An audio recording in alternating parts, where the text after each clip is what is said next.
il y a maintes solutions et il n'y en a qu'une qui est la bonne, c'est la solution du Saint-Esprit et la voici. Bonjour, shalom, je suis serviteur de Dieu Alan Rich. Bienvenue sur ma chaîne de YouTube Preacher Alan Rich, ou que vous me voyez sur Internet. C'est un enseignement très important parce que j'ai trouvé la solution par le Saint-Esprit pour résoudre le problème de l'Église protestante, de l'Église réformée, les évangéliques, les pentecôtistes, etc. Et je vais vous expliquer cela dans cette vidéo. Alors je dois vous expliquer de quoi je parle.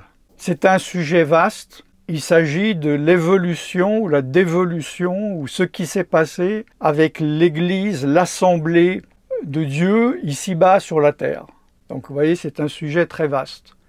Au début, dans les premières années, après la Pentecôte, depuis la Pentecôte, il y a eu ce que l'on appelle l'Église primitive. C'est l'Église que l'on trouve, ou l'Assemblée, les assemblées locales, l'Église avec un grand E, formée par des pierres spirituelles que sont les vrais croyants, et les églises ou les assemblées locales croyants se réunissent.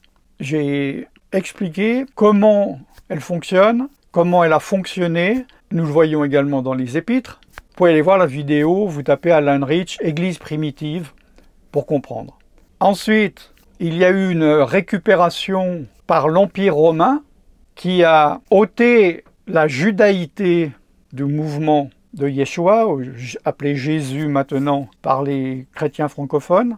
J'ai également expliqué cela, vous allez en fait sur la playlist L'Église avec un grand E où j'explique justement tous les problèmes qu'il y a eu, la chronologie, c'est de l'histoire, ce sont des faits.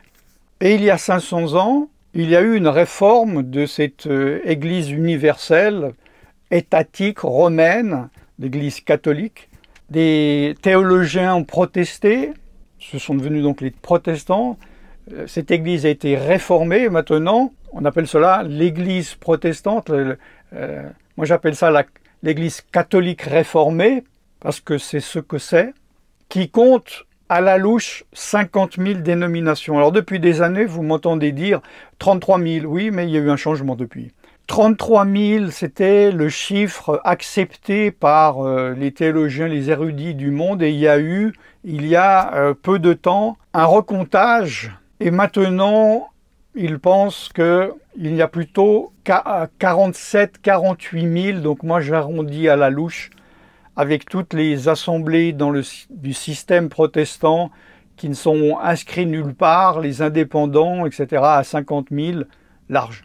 Et c'est quand même un assez grand nombre de personnes sur la Terre, parce qu'ils sont officiellement 900 millions, j'arrondis au milliard, allons-y, c'est pas grave.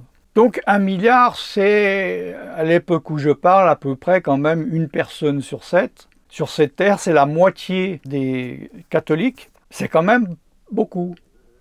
Et dedans, donc, vous pouvez être de l'église protestante, réformée, évangélique, vous êtes baptiste, anabaptiste, luthérien, enfin, vous êtes dans le même système. Le système qu'on appelle protestant. Ce système protestant, le système clérical, le système d'organisation avec un pasteur qui s'occupe de tout et depuis son pupitre dimanche matin prêche, cela a été inventé, créé de toutes pièces par Calvin. Alors, ne manquez surtout pas les vidéos. Je ne sais pas quand vous regardez. Si vous me regardez quand cette vidéo sort, je ne les ai pas encore sorties. Si vous les voyez, si vous voyez maintenant cette vidéo plus tard, il se peut que ces deux vidéos dont je parle vont sortir. Il s'agit de 2 des 3 réformateurs principaux, les théologiens. Bon, il y a eu Luther, Zwingli, Calvin. Ne manquez pas la vidéo, alors accrochez-vous. Luther, le maître à penser d'Hitler, c'est de l'histoire, ne soyez pas offensés. Et Calvin, le taliban. Et vous serez étonnés de voir que je n'exagère pas, ce sont des faits vérifiables. Nous savons, selon la Bible, que le système d'organisation de l'assemblée locale, selon l'Épître aux Corinthiens, c'est 3 piliers. Ne vous inquiétez pas, je ne vais pas développer, pour ceux qui me suivent, j'en parle souvent. C'est premièrement l'apôtre, deuxièmement le prophète, troisièmement l'enseignant, et il y a des diacres, il y a des anciens, il y a des évêques ou surveillants, et il y a les membres actifs dans l'assemblée avec les 9 dons spirituels. Alors si les 9 dons spirituels ça vous intéresse, vous pouvez regarder mes vidéos, chercher les titres avec des mots-clés. J'ai fait, je crois, un enseignement de 9 heures sur le sujet. Et ce système, donc biblique, j'explique dans 2 vidéos. Si vous ne savez pas de quoi je parle, il y a la différence entre l'assemblée biblique et l'assemblée protestante actuelle, et ce qu'est aussi un pasteur selon le ministère de pasteur selon Dieu et la fonction de pasteur dans l'église protestante. Comme ça, vous n'avez pas besoin de me poser des questions dans les commentaires concernant cela. Allez voir les enseignements. Donc ce système d'organisation chez les protestants n'est pas biblique. Et tout le monde est d'accord, même les protestants, même les théologiens, même si vous êtes dans une assemblée, votre pasteur, il ne peut pas vous dire « oui, c'est dans la Bible », à moins qu'il vous simplifie en vous disant « oui, le mot pasteur est écrit dans la Bible ». Non seulement dans l'Ancien Testament, mais dans Éphésiens 4, 11, blablabla. Mais le système n'est pas biblique. C'est Calvin qui l'a créé il y a 500 ans. Maintenant, à l'époque où Calvin a créé cela, son souci n'était pas de se dire, puisque nous voulons obéir à la Bible, sola scriptura, et uniquement à la Bible et à aucun homme, faisons ce qui est écrit dans la Bible. Parce qu'à l'époque, il faut comprendre que les personnes, tout le monde ne lisait pas, c'était les théologiens qui décidaient, le peuple était moins intelligent, quoique, et ils ne pensaient pas qu'un jour il y aurait Internet avec toutes les traductions et que des simples individus allaient pouvoir décortiquer les choses qu'il a fait. Donc il a très rapidement trouvé un système dont j'ai déjà parlé largement. Maintenant, le temps passant, en 500 ans, où les personnes maintenant de plus en plus ont de la connaissance, d'ailleurs c'est la Bible qui le dit, dans les derniers temps la connaissance augmentera. De plus en plus de personnes se posent la question, mais dis donc, pourquoi n'obéissons-nous pas à ce qui est écrit dans la Bible, et pourquoi avons-nous un nouveau système et suivons-nous ce système calviniste? Donc, les responsables protestants ont dû trouver une réponse. Ils ne peuvent pas dire « Ah oui, en effet, on dit qu'on n'obéit qu'à la Bible, et puis c'est pas du tout biblique, excusez-moi, on va changer ça. » Non. Ils ont trouvé une solution merveilleuse, logique, en disant simplement « Ah oui, sola scriptura, oui, seulement la Bible, mais ce verset, ce système biblique, c'était seulement pour le début de l'Église. Et plus maintenant. » Et il donne une petite explication. C'est comme tous ceux qui ne prient plus pour les malades. Ah oui, c'était pour le début, n'évangélise plus. C'était pour le début, il n'y a plus d'apôtres, c'était pour le début. Et il vous donne une bonne explication. Oui, il n'y avait pas beaucoup de chrétiens, pas beaucoup d'églises, il fallait des miracles. Maintenant, tout le monde dort, il n'y a plus besoin de miracles. Donc, intellectuellement, ça tient la route. Spirituellement, ça ne tient pas la route parce que le Saint-Esprit est là pour nous guider dans toute la vérité. Et je crois qu'il y a de plus en plus de personnes qui remettent en question cela. Et depuis des années, on me pose la question, et je me pose la question à moi-même, comment régler ce problème? On me pose avec des questions spécifiques et je n'ai jamais répondu directement parce que je n'avais pas la réponse. Et là, Dieu, l'Esprit de Dieu, m'a montré, m'a révélé la solution. Alors déjà, la non-solution, ce sont les solutions que beaucoup de chrétiens ont réfléchi, et moi-même, en disant, et d'ailleurs il y en a qui ont mis en pratique, comme ce système n'est pas biblique, je quitte ces Babylone, je rentre chez moi, et en plus, il y a Internet, je suis, du verbe suivre, le culte en direct, c'est pareil. Non, c'est pas pareil. Il y a des endroits, il vaut mieux rester, il y a des endroits, il vaut mieux partir. ce n'est pas à moi et ce n'est pas à vous, et c'est encore moins à votre irresponsable ou responsable religieux, pasteur, de le dire, de décider. C'est au Saint-Esprit. Demandez à Dieu. J'ai déjà expliqué qu'il y a une vingtaine d'années, j'étais depuis 2 ans dans une assemblée, puis j'en avais marre. Il y a des trucs que j'aimais beaucoup et des trucs que j'aimais moins. Il m'a semblé avoir fait le tour. J'ai dit, je veux aller apprendre autre chose ailleurs, évoluer.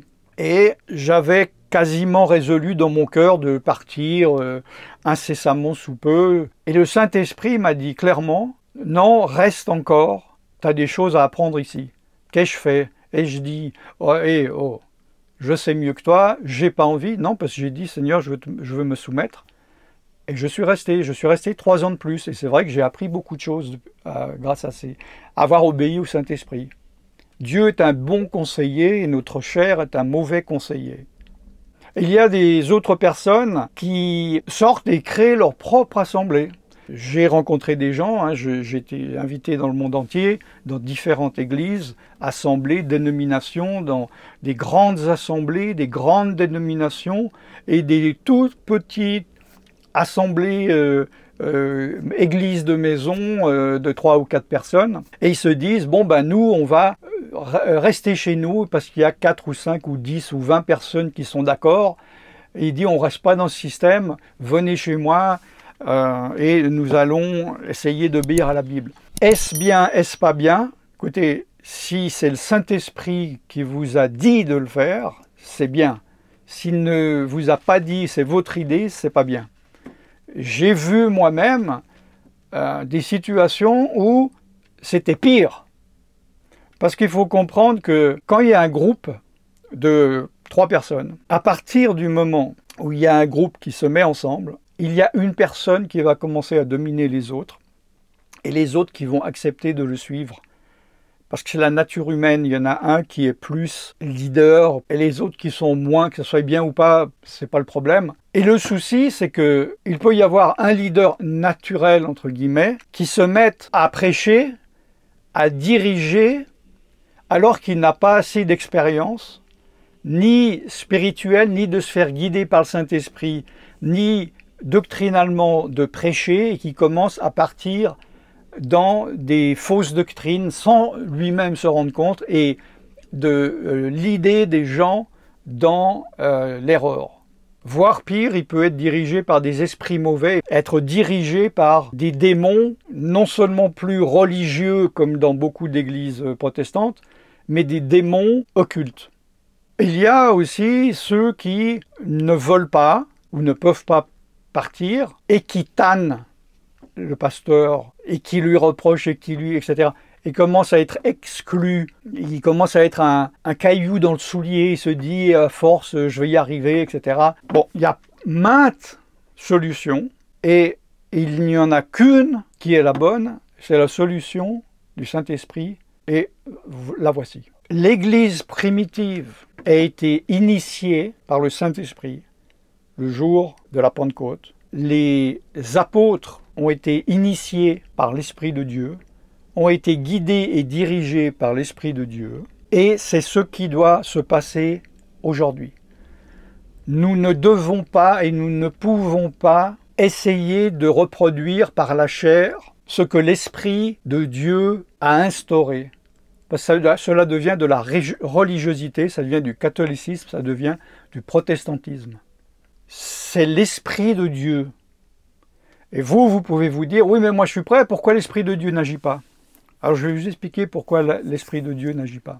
Vous pouvez croire, parce qu'on vous a tellement lavé le cerveau, qu'il n'y a plus d'évangélistes, qu'il n'y a plus d'apôtres, qu'il n'y a plus de vrais enseignants, qu'il n'y a plus de prophètes, qu'il n'y a plus de pasteurs selon le cœur de Dieu, que l'Esprit de Dieu n'agit plus comme au début de l'Église, mais en fait, il est empêché uniquement par nous-mêmes individuellement.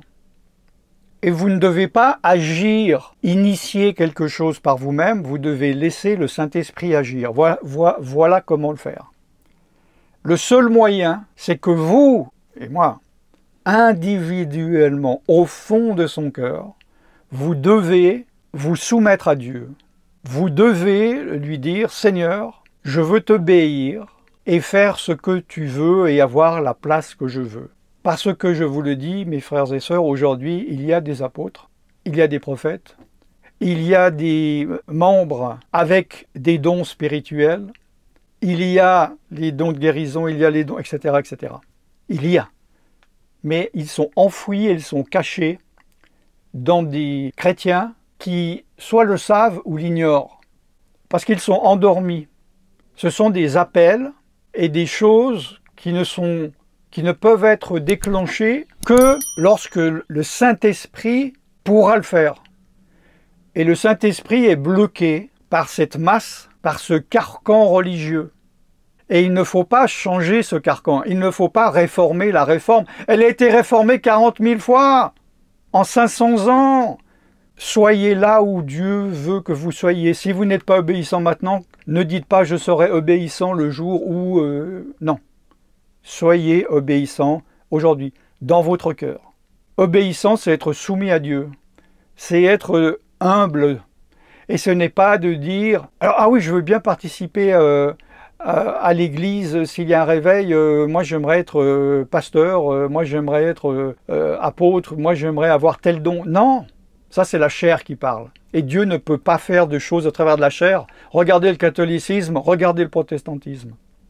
Et individuellement, lorsqu'il y aura assez de personnes dans votre région, dans le monde, Dieu pourra lui-même initier quelque chose avec des membres qui sont chacun à la place où ils doivent être, où ils sont établis par le Saint-Esprit, dans la soumission au Saint-Esprit. Est-ce que cela doit arriver, peut arriver, pourra arriver avant la fin de l'Église, c'est-à-dire avant l'enlèvement? Je ne sais pas. Est-ce que si cela arrive, cela sera enfin la même chose que l'Église primitive, parfait, sans problème? Non, parce que si vous lisez les épîtres, vous voyez bien que l'Église, l'assemblée locale, n'a jamais été parfaite et il y a toujours eu des combats, il y a toujours eu de fausses doctrines, il y a toujours eu des gens charnels et démoniaques qui ont combattu les gens remplis du Saint-Esprit. Parce que tant que nous sommes ici-bas, la perfection n'existe pas. L'Église parfaite de Dieu, de Christ, est spirituelle. Nous sommes des pierres vivantes et Christ est la tête. Mais vaut mieux, à mon avis, obéir à la Bible que rester dans une tradition qui s'oppose au Saint-Esprit, qui annule la puissance du Saint-Esprit. Combien de catholiques et de protestants, d'évangéliques me disent « Et alors, notre système est très bien ». Il ne veut pas l'obéir, ok, ils ont le choix, Dieu laisse. Mais ne soyez pas, vous, personnellement, la pierre d'achoppement. Que je ne sois pas, moi, personnellement, la pierre d'achoppement. Où on se dit « Ah ben moi, j'aurais bien voulu », mais comme il y avait 100 autres pierres qui n'étaient pas là, pourquoi c'est pas de ma faute si j'étais pas là? Non. Nous serons jugés individuellement et personnellement. Donc, restez prêts dans l'obéissance et Dieu ne pourra pas vous utiliser si au fond de vos cœurs, vous avez quelque chose de caché, votre chair qui voudra exister, qui veut exister et qui essaye de manipuler Dieu. Vous n'êtes pas seul, ne vous dites pas « Dieu est le Dieu des miracles ». Élie a dit « Et me voici, voici, je suis tout seul ». Non, Dieu a dit « Mais j'ai des milliers de prophètes ». Il se croyait tout seul. Vous n'êtes pas tout seul. Mais il y a plein de personnes dormantes, mais qui pensent peut-être la même chose que vous et qui se disent qui suis-je ou moi je peux pas, qui veulent trop, qui veulent pas assez. Donc si vous êtes disciple aussi, si vous voulez continuer à avancer, à progresser, allez sur ma deuxième chaîne de YouTube, où c'est surtout pour les disciples, pour ceux qui veulent obéir à Dieu. Je suis serviteur de Dieu Alain Drich et je vous bénis dans le nom tout-puissant de Yeshua. Shalom.